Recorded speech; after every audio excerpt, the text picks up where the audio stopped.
Hello বন্ধুরা, আজকে তোমাদের ছোলার ডাল দিয়ে বাঁধাকপি সয়াবিনের একটা কোপ্তাকারি করে দেখাবো। তো দেখো, ছোলার ডাল, সয়াবিন আর বাঁধাকপি দেখতে পাচ্ছ, আর আলুও দেখতে পাচ্ছ। তো দেখো, আমি ছোলার ডালটাও বেটে নেব, আর পেঁয়াজ, রসুন, টমেটো, কাঁচা লঙ্কা এগুলো সব নিয়ে নিয়েছি আমি। তো দেখো, আমি ছোলার ডালটাও বেটে নেব, সয়াবিন আর বাঁধাকপি একসাথে প্রেসারে সিটি মেরে নেব। তো সয়াবিনটাও আমি মিক্সারে পেস্ট করে নেব। তো দেখতে থাকো। তো আমি দেখো সয়াবিন, ছোলার ডাল একসাথে পেস্ট করে নিয়ে তার মধ্যে একটু রসুন দিয়ে, শুকনো লঙ্কা দিয়ে বড়াটা ভাজতে থাকবো। তো এইদিকে দেখো প্রেশারে সিটি মারা হয়ে গেছে আমার। তো এইদিকে প্রেশারের মধ্যে আমি বাঁধাকপি আর সয়াবিনটা দিয়ে দিয়েছি, বলেইছিলাম দেবো। আর এইদিকে দেখো আলুটা ভাজতে আছি, আলুটা ভাজা ভাজা হয়ে গেছে। তো আমি হালকা তেলেই রান্নাটা করব।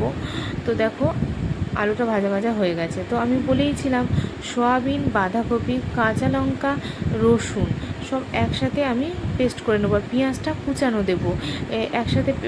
একসাথে ভালোভাবে পেস্ট করে বড়ার মতো করে আমি কড়ার মধ্যে দিয়ে দিয়েছি। তো দেখো পেঁয়াজটা আমি শুধু পেস্ট করে নিই, কুচানোটা দিয়েছি। তো দেখো আমি বড়াটা তেলে ছেড়ে দিয়েছিলাম। তো বড়াটা দেখো ভাজা ভাজা হয়ে গেছে। আবার আমি আর একটা বড়া ছাড়বো, আর যে মিক্সারে পেস্ট করেছি, যেটা যেটা যেটা মশলা তোলা হবে, তো সেটার মধ্যে আমি দিয়েছি পেঁয়াজ, টমেটো, শুকনো লঙ্কা, হ্যাঁ, আর রসুন। তো এগুলো দিয়ে দিয়েছি, ওটা একসাথে পেস্ট করে রেখেছি। তো এই বড়া ভাজাগুলো হয়ে গেল। আবার একটু তেল দিয়ে আবার আমি বড়াটা ভাজতে থাকবো। রান্নাটা একটু সময় লাগে ঠিকই, কিন্তু খেতে কিন্তু খুবই অসাধারণ লাগে। এমনিতে যে কোনো কোপ্তাকারি খেতে তো অসাধারণই লাগে।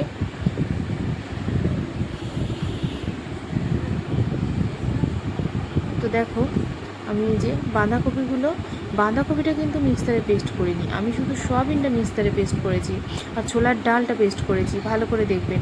তাহলে আমি কী কী দিয়েছি: সয়াবিন, ছোলার ডাল, শুকনো লঙ্কা একসাথে ভালো করে পেস্ট করেছি। তার মধ্যে দিয়েছি বাঁধাকপি কুচানোটা, সেদ্ধটা, আর পেঁয়াজ কুচানো, এই কটা ভালো করে, একটু কালো জিরে দিয়েছি।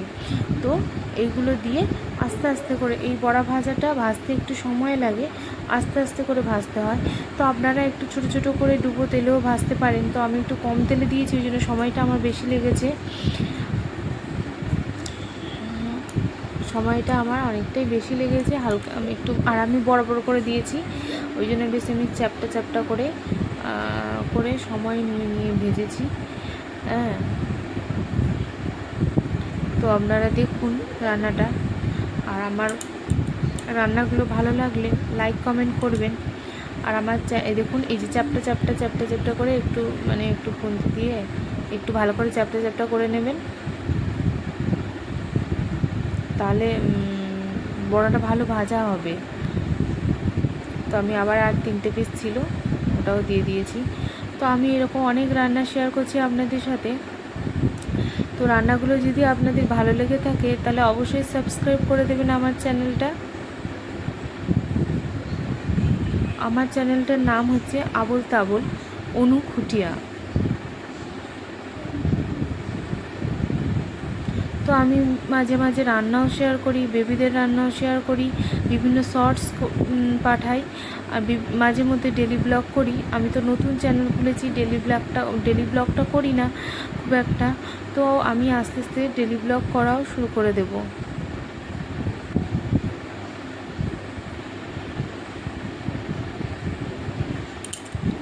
আমি বেশ কমই তেল দিচ্ছি, আপনারা একটু তেল বেশি ইউজ করতে পারেন।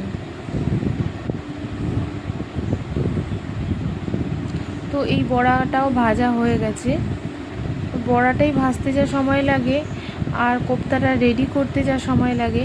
তো দেখুন আমি মশলাটা রসুন, টমেটো, কাঁচা লঙ্কা, শুকনো লঙ্কা, যাই করুন, এই পেস্টটা যে করেছিলাম, সেই পেস্টটা দিয়ে দিলাম তেলের মধ্যে। তো আমি বিশেষ ফোড়ন দিইনি এখানে, সামান্য একটু জিরে ফোড়ন দিয়েছিলাম। তো এবারে একটু আলু দিয়ে দিয়েছি, আলু দিয়ে ভালো করে কষতে থাকবো। ওই তেলের মধ্যেই আমি যে পেস্টটা করেছিলাম, মানে ধরুন এই যে শুকনো লঙ্কা, রসুন, পেঁয়াজ, টমেটো সব যে একসাথে পেস্ট করেছি, সেইটা আমি তেলের মধ্যে একটু জিরে ফোড়ন দিয়ে ছেড়ে দিয়েছিলাম। ছেড়ে দেওয়ার পরে তারপরে আমি এই যে একটু ভাজা ভাজা মশলাটা হতেই আমি আবার আলুটা কুচিয়ে দিয়ে দিয়েছি।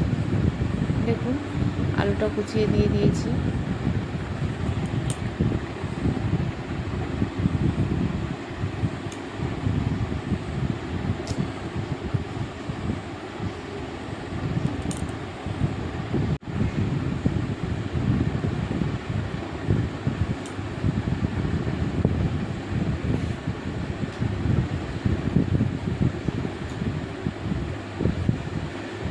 তো দেখো মশলাটা আমার ভাজা হয়ে গেছে।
তো রান্নাটার মধ্যে দেখো আমি জল দিয়ে দিলাম।